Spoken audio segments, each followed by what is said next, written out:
हम सब अपने अपने घरों की सफाई करते रहते हैं। कोई वीकेंड पर साफ सफाई करता है तो कोई महीने में एक बार करता है। तो वहीं कुछ ऐसे तेजस्वी लोग भी होते हैं जो सिर्फ दीपावली के समय साफ सफाई करते हैं। घर की सफाई करते हुए आप मकड़ी के जाले हटाते होंगे, लकड़ियों के आसपास दीमक न लग जाए उसके लिए पेस्टिसाइड छिड़कते होंगे, लेकिन इतना जरूर तय है कि किसी न किसी समय पर हर व्यक्ति अपने घर की साफ सफाई करता है। अब अगर बड़े स्तर पर आप देखें तो भारत भी हम सभी देशवासियों का घर ही है, इसलिए इस घर की साफ सफाई भी बेहद जरूरी हो जाती है। अच्छी बात यह है कि सरकार यह साफ सफाई कर भी रही है। सरकार भारत रूपी घर के अलग अलग कॉर्नर्स की सफाई अपने तरीके से कर रही है। पूरे देश में इस समय आपको अलग अलग क्षेत्रों में सफाई दिख रही होगी। इस वीडियो में हम यही जानेंगे कि कैसे सरकार पूरे भारत में ऑपरेशन शुद्धिकरण कर रही है। शुरुआत करते हैं मतदाता सूची यानी वोटर लिस्ट से। पिछले कुछ दिनों से यह मामला पूरे देश भर में खबरों में रहा है, क्योंकि बिहार में चुनाव आयोग ने स्पेशल इंटेंसिव रिवीजन यानी SIR की शुरुआत कर दी है, जिसके अंतर्गत फर्जी वोटरों को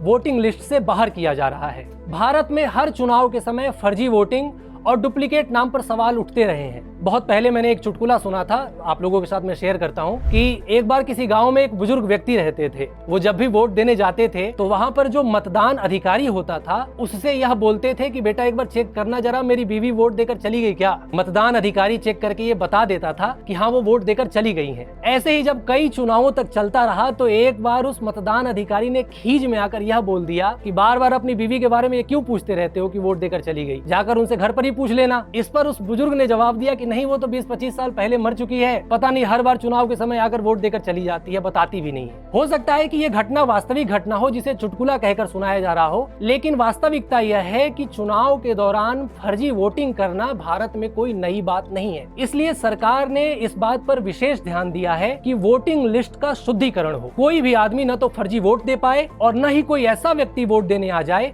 जो भारत का नागरिक ही नहीं है। इसलिए आप देख पा रहे होंगे कि इस शुद्धिकरण के विरुद्ध पूरा विपक्ष एकजुट है कि वोटर लिस्ट में साफ सफाई क्यों चल रही है। विपक्ष चाहे कितना भी चिल्लाए, चुनाव आयोग और सरकार ने कमर कस ली है कि वोटिंग लिस्ट की यह सफाई अब पूरे देश भर में होकर रहेगी। शुद्धिकरण की प्रक्रिया नागरिकता यानी सिटीजनशिप के स्तर पर भी चल रही है। आपने देखा होगा कि बीते कुछ दिनों में नॉर्थ ईस्ट के कुछ क्षेत्रों में तथा गुड़गांव और नोएडा जैसे बड़े शहरों में भी उन लोगों को आइडेंटिफाई किया जा रहा है जो भारत में अवैध घुसपैठिए के रूप में आकर बसे हुए हैं। ऑपरेशन पुशबैक के तहत तो ऐसे कई बांग्लादेशी घुसपैठियों को बांग्लादेश में वापस भेज भी दिया गया है, जिसके ऊपर ऑफ इंडिया ने एक एक्सप्लेनर वीडियो भी किया है, जिसका लिंक आपको डिस्क्रिप्शन में मिल जाएगा। लेकिन आप इस बात की ओर ध्यान दीजिए कि हम कागज नहीं दिखाएंगे कहने वाला जो गिरोह है, वह गिरोह कागज नहीं दिखाने की बात करके कहीं न कहीं इन अवैध घुसपैठियों को बचाने की कोशिश कर रहा था। लेकिन वही कहावत है कि बकरे की अम्मा कब तक खैर मनाएगी। भारत को सराय मानकर इसके संसाधनों पर अपना हक जमाने वाले घुसपैठियों के दिन अब लद चुके हैं, क्योंकि भारत में नागरिकता के आधार पर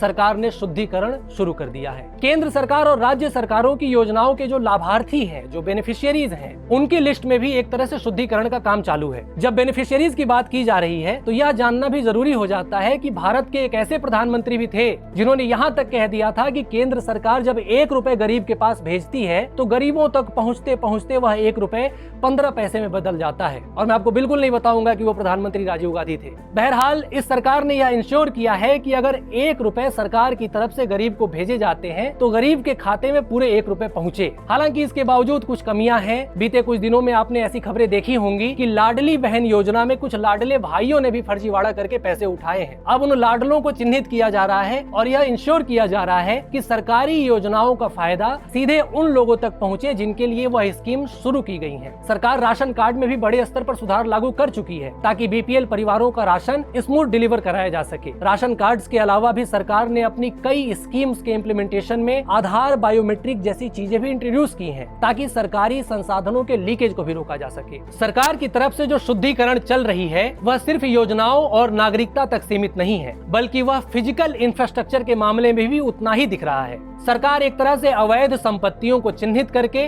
उनके पुनर्वितरण की तरफ काम कर रही है। बीते कुछ महीनों में लगातार अवैध बाजारों को, अवैध झुग्गियों को टारगेट करके उन्हें समतल किया जा रहा है। ऑपरेशन शुद्धिकरण का एक पहलू हमें NGOs के ऊपर भी दिख रहा है। वर्षों तक कई विदेशी NGOs ने दूसरे देशों के एजेंडे को भारत में फैलाया है। ये NGOs भारत में रहकर दूसरे देशों की तरफ से वर्क फ्रॉम होम करते थे। ये NGOs भारत में काम जरूर करते थे, लेकिन भारत के लिए काम नहीं करते थे। ग्रीन पीस जैसी अनेक संस्थाएं संस्थाएं थीं जो पर्यावरण बचाने के नाम पर भारत में विकास के कार्यों को रोकने का काम करती थी। लेकिन सरकार अब इन एनजीओ को आइडेंटिफाई करके इन्हें जड़ से खत्म कर रही है। पिछले एक दशक में 20,000 से भी अधिक एनजीओ के लाइसेंस रद्द किए गए हैं। भारत में काम कर रहे इन एनजीओ को विदेशों से फंडिंग आती थी, जिसका इस्तेमाल भारत में इंस्टेबिलिटी फैलाने में किया जाता था। घर की सफाई करते वक्त जिस पेस्टिसाइड के छिड़कने की बात मैंने की थी, इन एनजीओ को सरकार वैसे ही ट्रीट कर रही है। सरकार ने एनजीओ के शुद्धिकरण से यह संदेश दे दिया है कि भारत में रहकर मानवाधिकार और पर्यावरण अधिकार के नाम पर